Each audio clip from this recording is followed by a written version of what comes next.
എന്റെ ഭഗവതി, ഇത്രയും കാലം നീ കല്യാണം വേണ്ടെന്ന് പറഞ്ഞു നിന്നത് ഈ പെണ്ണിനെ കിട്ടാൻ വേണ്ടിയായിരുന്നു മോനെ? ഞങ്ങൾ പരിചയപ്പെട്ടിട്ട് കുറെ നാളായമ്മേ. എല്ലാം തീരുമാനിച്ചിട്ട് അമ്മയോട് പറയാമെന്ന് വിചാരിച്ചു. വാസന്തി ജോലിക്ക് പോകുന്നതിൽ എനിക്ക് അഭിപ്രായ വ്യത്യാസമൊന്നുമില്ല. പക്ഷെ നീ ആണെങ്കിൽ എപ്പോഴും സർക്കിട്ടില്ല, ഞാനിവിടെ ഒറ്റയ്ക്ക്. ആ നിലയ്ക്ക് നീ കല്യാണം കഴിക്കുന്ന പെൺകുട്ടി എന്നോടൊന്നിച്ചുണ്ടായിരിക്കുന്നതല്ലേ നല്ലത്? അതിന് വഴിയുണ്ടമ്മേ. വാസന്തി ജോലി ചെയ്യുന്ന ഹോട്ടലിനടുത്ത് തന്നെ നമുക്ക് നല്ലൊരു വീട് വാടകയ്ക്ക് എടുക്കാം. എന്നിട്ട് വാസന്തിയുടെ അച്ഛനെയും സഹോദരനെയും അങ്ങോട്ട് വിളിക്കാം.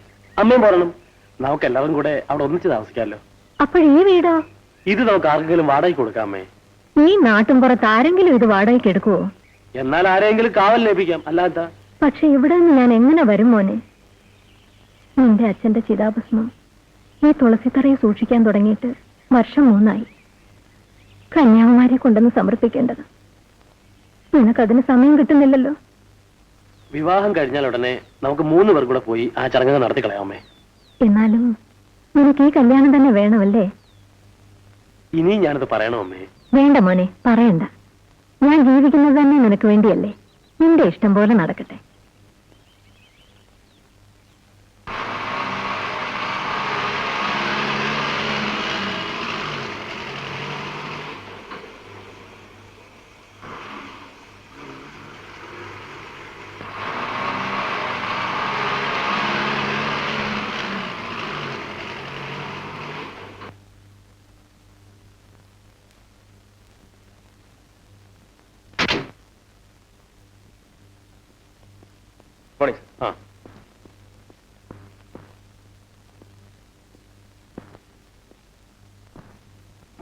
Good morning.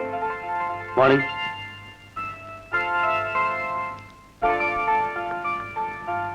ഏതാ റൂം?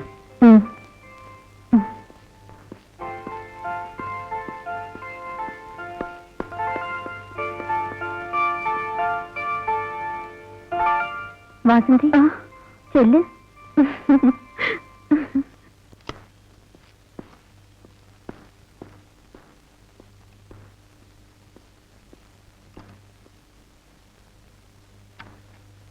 വരാൻ പറയട്ടെ സാർ. ആര്? വേണ്ട, ഞാൻ വിളിച്ചോളാം. ശരി സാർ.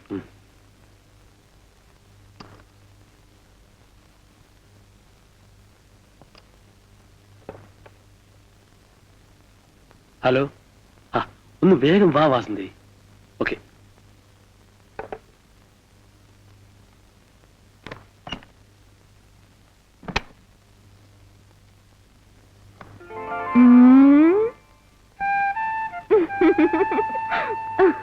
ഇത്ര പെട്ടെന്നോ? പറന്നു വന്നതല്ലേ. ഫോൺ വന്ന ഉടനെ ചിത്രയെ ചാർജ് ഏൽപ്പിച്ചിട്ട് ഒരൊറ്റ ഓട്ടമായിരുന്നു. വേറൊരു തമാശ അറിയോ? സേതുവട്ടിന് എന്ന് ഇവിടെ വന്ന് റൂം എടുത്താലും അവർ ഓരോരുത്തരും ചോദിക്കും, പോകുന്നില്ലേ പോകുന്നില്ലേ പോകുന്നില്ലേ എന്ന്. അപ്പൊ അവരെല്ലാം നമ്മുടെ പാർട്ടിയാണല്ലേ? ആരുടെ പാർട്ടി ആയാലും.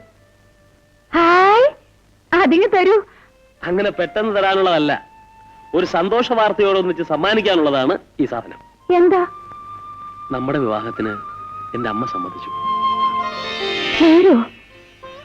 ഈശ്വര, എന്റെ പ്രാർത്ഥനയാണ്. എന്റെ ഇതിരിക്കട്ടെ. നമ്മുടെ വിവാഹം നിശ്ചയിച്ച ദിവസത്തിന്റെ ഓർമ്മയ്ക്ക് വേണ്ടിയാണ്. ആ സേതുട്ട, ഇന്ന് വീട്ടിൽ വന്ന് അച്ഛനെ ഒന്ന് കാണണം. മൂപ്പർ എവിടെ നിൽക്കുന്നു? നിൽക്കുന്നത് പഴയ സ്ഥലത്ത് തന്നെയാ.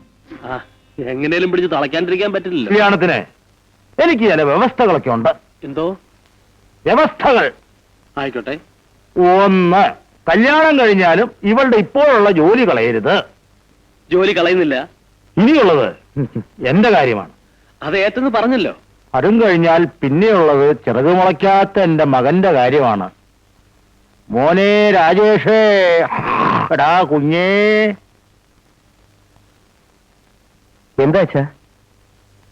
ഇതാണോ ചിറക് മുളയ്ക്കാത്ത മകൻ? എന്താ, ഒന്ന് കാണിച്ചു തരാവോ? ഇവൻ എവിടെയാ ചിറക് മുളച്ചിരിക്കുന്നത്? ഞാൻ ഉറവായിട്ടില്ലടോ. ഇവനെ നിങ്ങൾ പഠിപ്പിച്ച് കളക്ടറാക്കണം. എന്തോ? ചെവിക്ക് വല്ല കുഴപ്പമുണ്ടോ? എങ്കിലും ആലോചന ഇവിടെ തന്നെ വെച്ച് നിർത്താം. അച്ഛാ, പഠിപ്പിക്കുന്ന കാര്യം ഞങ്ങൾ ഏറ്റു. കളക്ടറാക്കുന്ന കാര്യം ഇവനും ഏറ്റു. എന്താ ഏറ്റില്ല മോനെ? ഏറ്റച്ച ഉപകാരം. എന്തായാലും പ്രശ്നങ്ങളൊക്കെ തീർന്നല്ലോ. ഇല്ല, തീർന്നില്ല. മാസം തോറും ശമ്പളം കിട്ടിയാൽ ഇവളുടെ ശമ്പളം എന്റെ കയ്യിൽ കൊണ്ട് തരുന്നു. തന്നോ? ഓ തന്നു. ആ, അതിൽ നിന്നും എനിക്ക് ആവശ്യമുള്ളത് എടുത്തിട്ട് ബാക്കി തിരിച്ചു തരുന്നു. സമ്മതമാണോ? സമ്മതം. ആ, എങ്കിൽ പിന്നെ ഈ കല്യാണം നടന്നോട്ടെ. ആ, ഒരു കാര്യം പറയാൻ വിട്ടുപോയി. കല്യാണ ചെലവ് അത് ഞാൻ ഏറ്റു. ആ, അസുതായി.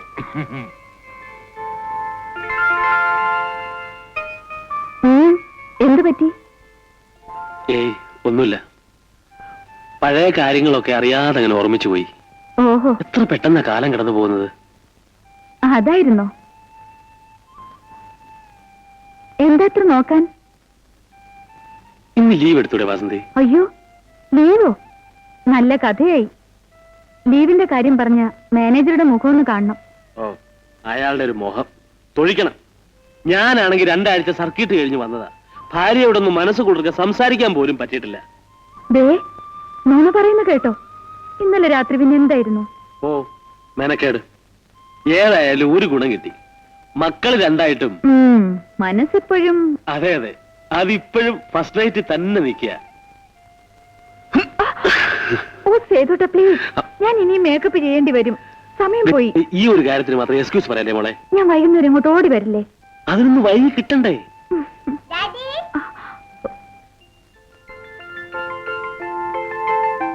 ഡാഡി, ഞങ്ങൾ സ്കൂളിൽ പോന്നു. ഓഹോ. മമ്മി, ഞാനും പോന്നു. പോയിട്ട് വാ മോളെ. പഠിത്തമൊക്കെ എങ്ങനെ? നല്ലോണം പഠിക്കുന്നുണ്ട് ഡാഡി. മുത്തശ്ശിയുടെ ട്യൂഷനും ഉണ്ട്. അതെ അതെ, രണ്ടുപേരും കൂടി എന്നെ പഠിപ്പിക്കുക. മുത്തശ്ശി ഞങ്ങളെ മലയാളം പഠിപ്പിക്കും, ഞങ്ങളും മുത്തശ്ശി ഇംഗ്ലീഷും പഠിപ്പിക്കും. കൊള്ളാമല്ലോ, അതൊരു നല്ല കൊടുക്ക വാങ്ങാനാണല്ലോ. ഞാൻ ഇവരെ കൊണ്ടുവന്ന് സ്കൂളിൽ വിട്ടിട്ട് വരാം. അമ്മയ്ക്ക് ഒരു ബുദ്ധിമുട്ടായില്ലേ? ബുദ്ധിമുട്ടോ? ഇതെനിക്കൊരു ആശ്വാസമല്ലേ മോനെ. വാ മക്കളെ, വാ. ഡാഡി ടാറ്റാ. മമ്മി ടാറ്റാ. ടാറ്റാ.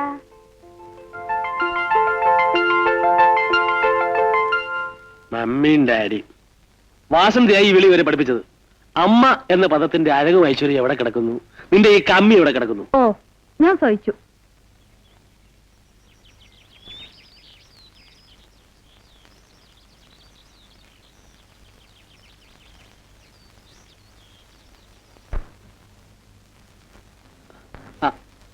ആരാണ് ഒളിച്ചു കളിക്കുന്നത്?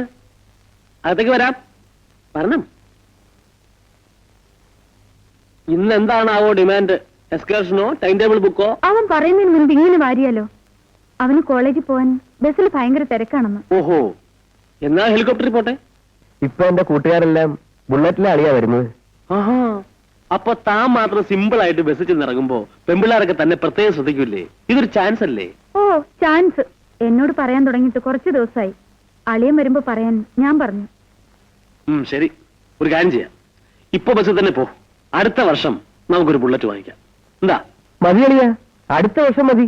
ആ, എങ്കിൽ അളിയൻ പോ. വരട്ടെ അളിയ. പോയി വാളിയാ. പിന്നെ അവനൊരു ബുള്ളറ്റ് വാങ്ങിക്കൊടുക്കണം. ധൃതി വെച്ചാൽ ഒക്കുവോ വാസന്തി?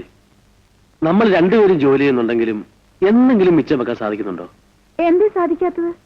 ഇവിടുത്തെ ചെലവിന്റെ കാര്യത്തെ പറ്റി നിനക്ക് എന്തെങ്കിലും പിടിയുണ്ടോ?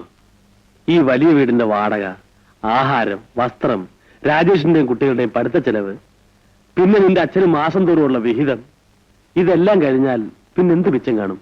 എനിക്കറിയില്ല. അറിയണം. കുട്ടികൾ വളർന്നു വരികയാണ്. വരവറിഞ്ഞ് ചെലവാക്കിയാലേ അവർക്ക് വേണ്ടി നാളത്തേക്ക് എന്തെങ്കിലും കരുതി വെക്കാൻ പറ്റൂ. അതൊക്കെ സേതുവേട്ടൻ വേണ്ട പോലെ ചെയ്താൽ മതി. ഒന്നിനും ഇവിടെ ഒരു കുറവും വരരുതെന്ന് എനിക്ക് നിർബന്ധമുള്ളൂ.